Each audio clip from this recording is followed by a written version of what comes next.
Сәлем достар, менің каналыма қош келдіңіздер. Бүгін сіздермен үй жағдайында өте дәмді бургердің рецептімен бөлісетін боламын.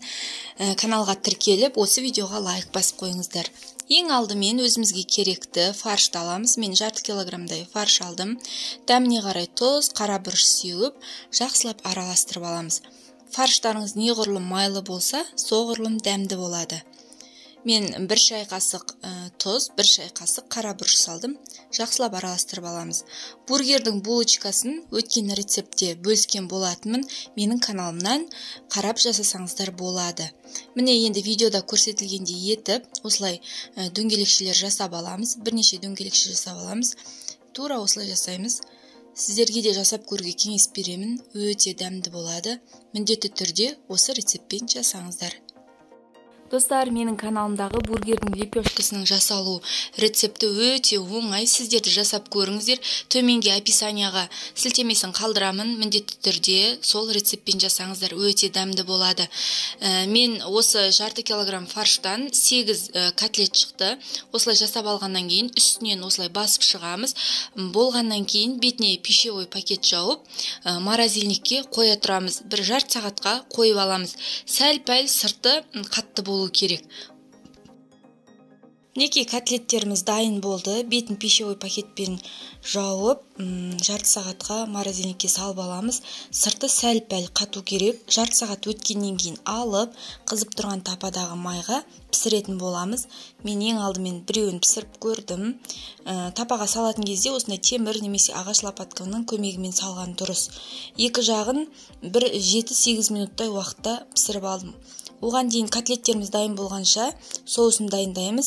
2 ас қасық кетчупты және 2 ас қасық майонез және жарты шай қасықтай горчица салып, жақсылап соус дайындап алатын боламыз.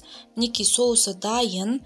Енді әрі қарай біз котлеттеріміздің дайын болғанын күтеміз. Котлеттер дайын болғаннан кейін бургерлерімізді жинап бастаймыз. Достар, міндетті түрде осы рецептпен сіздерде дайындап көріңіздер. Енді бургерлерді жинауға кірісеміз. Дайын лепешкаларды осылай ортасынан бөліп аламыз.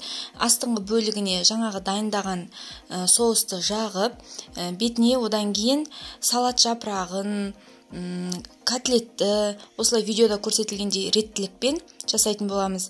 Бургерге арналған сырды, қызанақты, қиярды және бетіне осылай булочкамызды қойып, осылай шпажкамен қойып қоятын боламыз. Видеода көрсетілгендей реттілікпен жасауға кеңес беремін. Өте дәмді болады. Міндетті түрде сіздерде жасап көріңіздер. Мендегі жарты килограмм фарштан менде 8 котлет шықты. Егер сіздерге көбірек керек болса, көбірек қолдануға болады. Мен президент деген осындай сырды қолдандым, бургерге арналған сырды. Міндетті түрде сіздерде жасап көріңіздер. Өте дәмді және үй жағдайында жасалған бургерді өте тойымды болады. Достар, менің каналыма өз қолдауларыңызды білдіріп, осы видеоға лайк басып, каналға тіркеліп қойыңыздар. Бургердің булочкасының жасалу рецептін мен описанияға қалдырамын. Сол жерден қарап көрсеңіздер болады. Мінекей бургерлер дайын, өте дәмді болады. Міндетті түрде сіздерді жасап көріңіздер. Үй жағдайындағы бургерлердің жасалуы өте оңай. Каналға тіркеліп, осы видеоға лайк басып, комментарий жазуды ұмытпаңыздар.